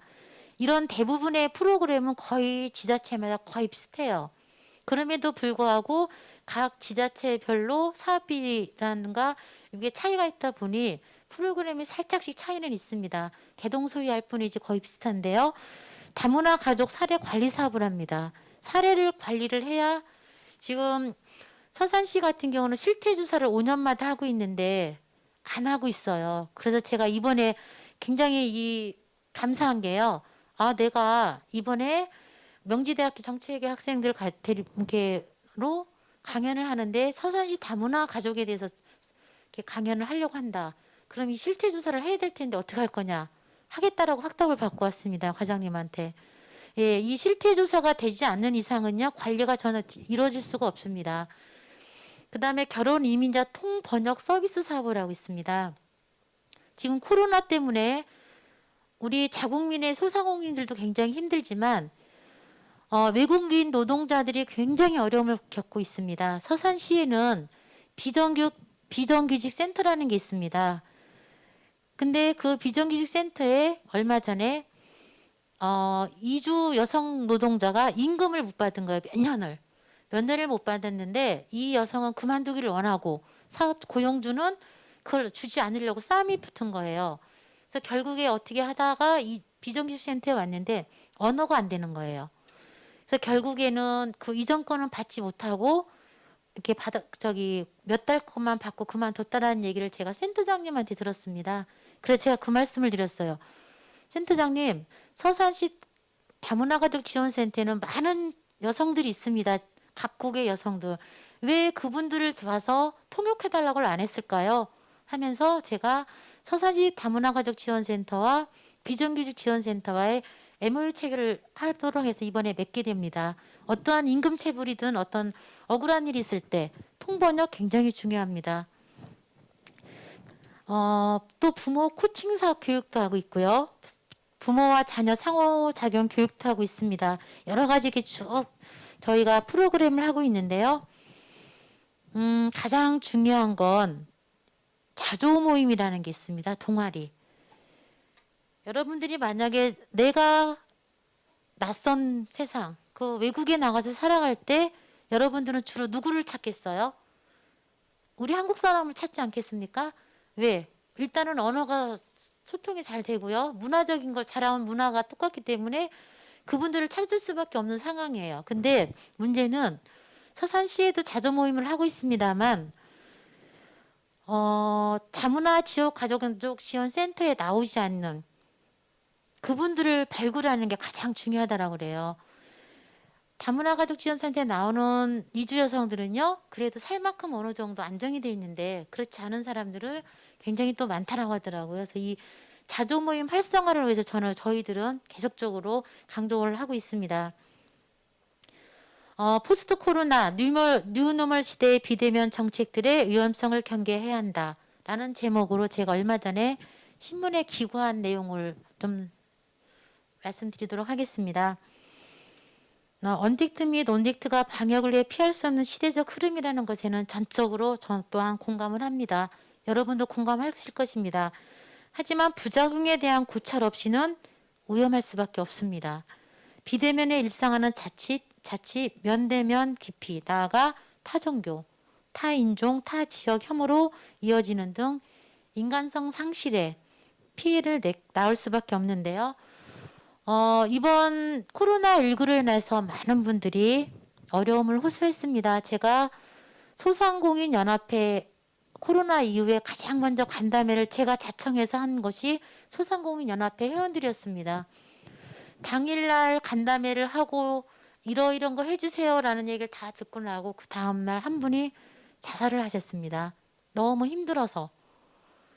근데 그분이 와서 따끔 했던 말씀이 있습니다. 왜 문을 닫으라고 하면서 문을 닫으면 어떻게 우리가 살아야 되는 거에 대해서는 안 해주시는지, 정책이 정부에서 안 되면 시책이라도 해주셔야 되는데 왜 그건 안 해주십니까? 라고 하셨던 분이었어요. 이 재난마저도 사회적 약자들에겐 정말로 과학하기 마련입니다, 여러분. 도움이 없이는 움직이기 어려운 장애인에게는요, 코로나보다 10cm의 턱이 더 무섭다라고 합니다. 적어도 시민들과 접점에 있는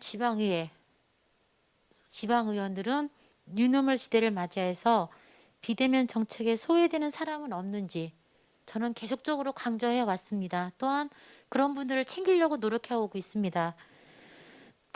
우리가 또 다른 불평등은 없는지, 평등 외치면서 차별을 외치면서 그 또 다른 불평등은 없는지, 야기시키고 있는지는 않는지 우리가 사람을 먼저 생각하면서 정책을 펴야 하겠다라는 생각을 갖고 있습니다.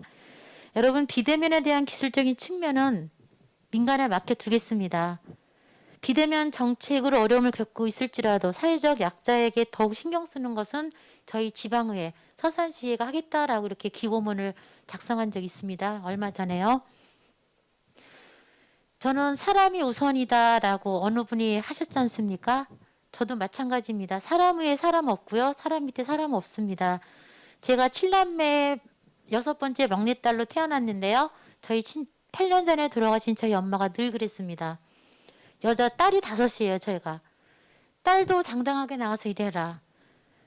10손가락 깨물어서 물론 덜 아픈 손가락도 있고 하지만 엄마한테는 저희 엄마가 하는 말씀이 늘 아픈 손가락이 있더라. 그 아픈 손가락은 조금 못 사는 언니들을 늘 저희 엄마는 챙겼어요.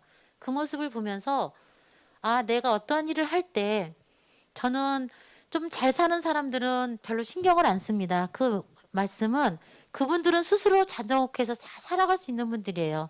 근데 아픈 손가락을 저는 챙기고 싶습니다. 그분들은 다문화 가족 여성들이라든가 장애인들, 우리가 챙겨야 될 부분들은 정치인으로서 아니면 일반 이웃 주민이라 할지라도 그런 분들을 챙겨야 되지 않겠습니까? 인종차별의 이면에는 항상 사회적 약자와 연결되어 있다는 사실입니다, 여러분.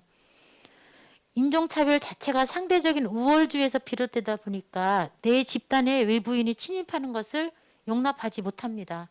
이렇다 보니 사회적 약자를 벗어나 그들이 목소리를 낼 수조차 없는 것입니다. 아직도 여성들이 고위층에 올라가지 못하는 보이지 않는 장벽, 유리천장과도 같은 것입니다. 여러분 유리천장 안 깨지나요?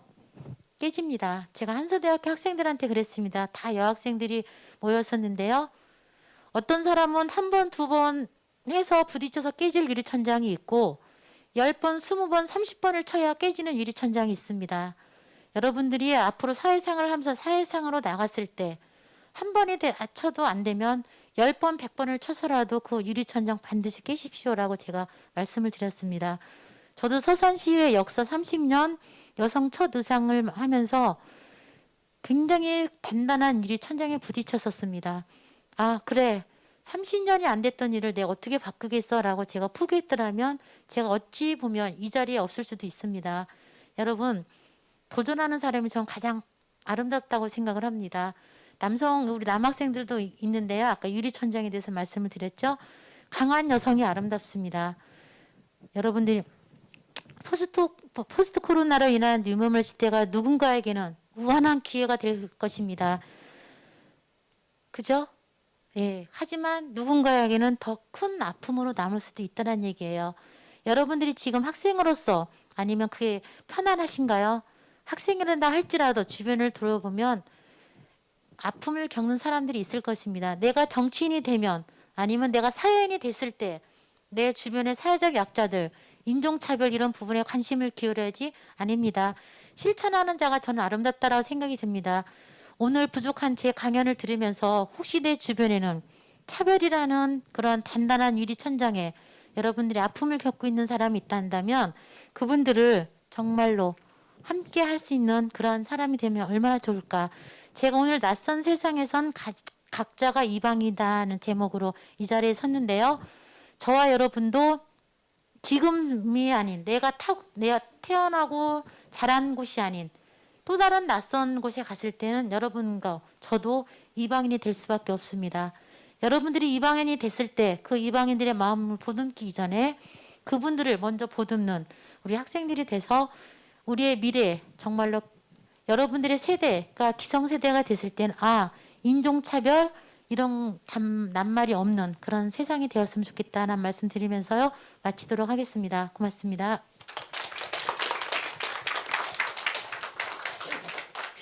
네, 의장님 정말 좋은 강연 감사드립니다. 이제 1부와 마찬가지로 질의응답 시간을 갖도록 하겠습니다. 의장님 안녕하세요. 저는 명지대학교 정치외교학과에 재학 중인 김종현이라고 합니다. 의장님의 인종차별뿐만 아닌 차별에 대해 사회적 약자에 대해 좋은 말씀을 해주신 강연 정말 잘 들었습니다. 강연을 듣고 질문 드리고 싶은 게 있어 질문을 드리고자 하는데 사회가 인종적으로 다인화돼가면서 많은 갈등과 차별이 생겨나고 있습니다. 이런 사안에 대해서 이렇게 생겨나는 원인들이 궁금합니다. 아까 살짝 서두에도 말씀을 드렸는데요. 인종차별이라든가 어떤 이런 불평등은 이해를 하지 못하는 부분에서 그렇지 않을까 하는 생각이 듭니다. 저희가 쉽게 말씀을 드리면 여성 친화 도시라고 제가 조례를 발의해서 지금 여성 친화적인 도시를 만들어 보자라고 하고 있는데요. 그 여성 친화 도시라는 말을 하니까 많은 남성들이 여성을 위한 거냐? 라는 말씀하면서 그 사업비에 대해서 예산을 좀 삭감하는 경우를 제가 보면서 굉장히 놀랐습니다. 여성 친화 도시라는 건 어린이, 여성, 노인 그 불특정 다수 그분들이 좀 편안한 삶의 사회가 되면 남성이든 여성이든 성의 필요 없이 함께 잘 살자는 주의거든요. 그래서 제가 항상 그 공무원들한테 했던 말씀이 여성 친화 도시에 대한 개념 정리를 먼저 하자 이런 말씀을 드렸듯이요. 이런 자꾸 인종차별이 되는 것은 아까 우월주의 말씀드렸잖아요. 그 다음에 상대에 대한 이해심을 시작하지 않는 데서 비롯되지 않을까 그런 생각을 갖게 됩니다. 네, 감사합니다. 연이어서 질문을 이어나가도록 하겠습니다. 현재 한국의 다문화와 외국인 노동자 그리고 장애인에 관련된 정책에 대해서 의장님이 생각하시기에 미흡한 정책은 뭐라고 생각하시는지 궁금합니다. 현재 한국의 다문화 혹은 외국인 노동자들이 굉장히 많지 않습니까? 많이 늘고 있어요, 지금. 근데 정책의 미흡한 점은 다문화 사회에서 다문화주의, 다문화 사회와 다문화주의는 다르거든요. 근데 그 가치인 다름과 평등의 공약 가능성을 추구할 필요가 있다. 아까 좀 전에 말씀을 드렸지만 다름과 평등은 분명히 있습니다. 다문화 사회예요. 지금 현재 저희 대한민국은. 근데 앞으로 가야 될 점은 다문화 사회가 아닌 다문화주의로 가야 되지 않나 하는 생각이 듭니다. 이주 여성들이라 할지라도 외국에서 온 사람들이라 할지라도 그들의 문화와 인격을 이해하는 데부터 시작돼야 된다. 그런 생각을 하고요. 다문화주의에 대해서 잠깐 말씀 한번 드려도 될까요? 네. 다문화 사회의 다문화주의는 계층도 필요 없습니다. 소수자 사회의 정치나 사회나 문화적 배제와 동화가 강제성이 없어요. 자기 결정성에 기초한 상호작용 이게 이해되는 건데요. 그런 사회가 지향이 된다 한다면 그런 사회가 된다 한다면 아마도 이런 다문화 시대에 인종차별은 없지 않을까라는 생각을 갖고 있습니다. 그다음에 아까 이주 거에 대해서 말씀하셨나요? 노동자? 네. 네. 제가 요거를 듣고 그 충청북도에서 이제 저는 충청남도에서 왔잖아요. 충청북도에서 이주 노동자 지원 정책 현황에 대해서 토론한 게 있더라고요. 그래서 그 자료를 좀 제가 쭉 살펴봤습니다. 그래서 제가 다문화 가족 지원 센터장님하고 좀 대화를 하면서 이게 다문화 가족 지원 센터에서는 이주 노동자에 대한 어떤 정책을 할 수 있는 데가 안 되더라는 얘기죠. 그래서 그럼 서산시에는 이 이주 노동자에 대한 어떤 정책을 갖고 있나 살펴보니까 없어요. 지금 사실은 근데 그 이주 노동자는 우리 서산시에서도 굉장히 많이 늘고 있고 지금도 있는데도 불구하고 왜 이렇게 정책이 안 돼 있을까? 지금 다문화 가족 쪽에만 너무 집중이 돼 있구나라는 생각을 갖고 왔는데요. 이주 노동자의 주거 환경은 일단 개선이 된다는 생각이 됩니다. 저희가 서산시에 자원봉사센터가 굉장히 인원이 많습니다. 전국적인 사례로 한 3번째로 잘 할 만큼 굉장히 잘 돼 있는데요. 그분들이 가끔 올려놓은 사진을 보면서 제가 깜짝 놀라는 경우가 있습니다. 저런 곳에서 사람이 살 수 있을까라는 곳이 굉장히 많다는 얘기죠. 그래서 우리는 일단은 아까 말씀드렸듯이 실태 조사를 먼저 해야 된다고 생각이 됩니다. 원인을 알아야 그걸 문제를 해결을 하죠. 근데 아까도 말씀드렸지만 5년이 지났는데도 불구하고 실태 조사를 안 하고 있잖아요. 근데 이제 하겠다라고 말씀을 약속을 받았지만 일단은 이주 노동자가 많이 늘어난다는 것을 우리가 생각을 해서 실태 조사가 일단 필요하다라고 생각이 들고요. 그다음에 외국인 그 이주 노동자에 대한 조례가 좀 필요하다 생각이 듭니다. 지자체에서는 우리 서산시에서도 제가 지금 준비하려고 하고 있는데요. 지원 조례가 근거가 법적으로 돼 있어야 또 지자체에서 예산을 가지고도 그분들을 도울 수 있기 때문에 그렇게 하겠다는 말씀드리고요. 지역에서는 꾸준히 그분들과 소통을 좀 강화시켜야 되겠다. 지금 우리 학생이 저한테 질문을 드려서 저 학생 이런 점이 궁금하구나라는 걸 제가 알고 있듯이 이주 노동자들이 어떤 어려움을 갖고 있는지는 저희들이 몰라요. 제가 우리 시민들한테 항상 하는 얘기가 그 얘기입니다. 시의원 활용서라고 제가 말씀을 드려요. 뭐냐면 아버님 아니면 누구누구님 시의원들 많이 활용을 해주세요. 저희들은 전문성 있는 시의원들이 아니기 때문에 어떤 어렵고 한 문제를 저희들한테 얘기를 해주셔야 저희가 연구하고 공부해서 그 문제를 해결합니다. 라는 얘기를 하듯이 이 이주 노동자와 지역에서 소통을 좀 강화해야 되자라는 말씀 드리고요. 이주 노동자 지원에 대한 시민사회단체 활동도 좀 필요해요. 지금까지는 시민단체에서들 그동안 많이 일을 해왔습니다. 근데 시민단체에서 하기에는 어느 정도 한계가 있어요. 그래서 시민단체 플러스 지방 지자체가 같이 해야 되겠다라는 생각을 합니다. 그다음에 이주 노동자 공동체 활동 지원이 필요합니다. 아까 말씀드렸듯이 다문화 여성들이 자조 모임을 하듯 이주 노동자들도 공동체 활동할 수 있는 어떤 지원을 좀 해줘야 되겠다라는 생각이 들고요. 여러분들도 잘 알다시피 코로나에 관련돼서 이주 노동자들 혜택을 받았나요? 그 문제 갖고 굉장히 갑론을박이 있었지 않습니까? 근데 그분들도 사실은 아까 말씀드렸듯이 우리나라에 와서 생활하는 이상 우리 자국민이라는 생각을 기초에 하에 이분들을 지원해줘야 된다라고 저는 개인적으로 그런 생각을 갖고 있습니다. 이주 노동자들의 건강권도 보장해줘야 됩니다, 여러분. 예, 가장 기본적이기 때문에요. 그 다음에 이주 노동자 혐오 차별 방지도 우리는 해야 된다고 생각합니다.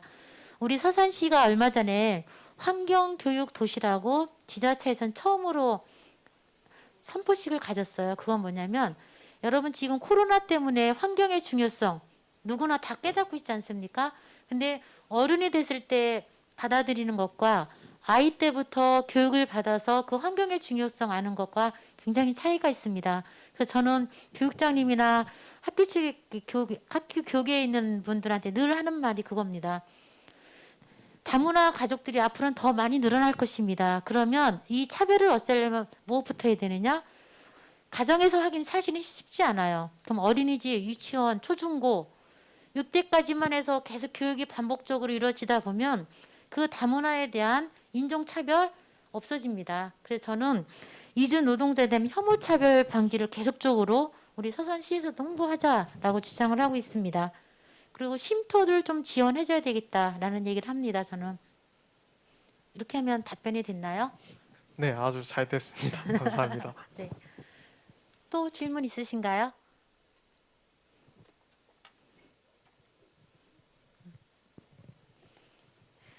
네, 이렇게 이상으로 질의응답 시간까지 마치도록 하겠습니다. 귀한 시간 내주신 서산시의회 이현희 의장님께 다시 한번 큰 박수 부탁드립니다. 네, 여러분 앞으로 미래의 정치인이 되실 텐데요. 제가 작은 도시, 소도시 서산시에서 늘 응원하도록 하겠습니다. 여러분이 앞으로 우리 대한민국, 더 나아가 이 지구촌을 내서 차별이란 말 없어지도록 힘껏 일해달라는 말씀 드리면서 마치도록 하겠습니다. 고맙습니다.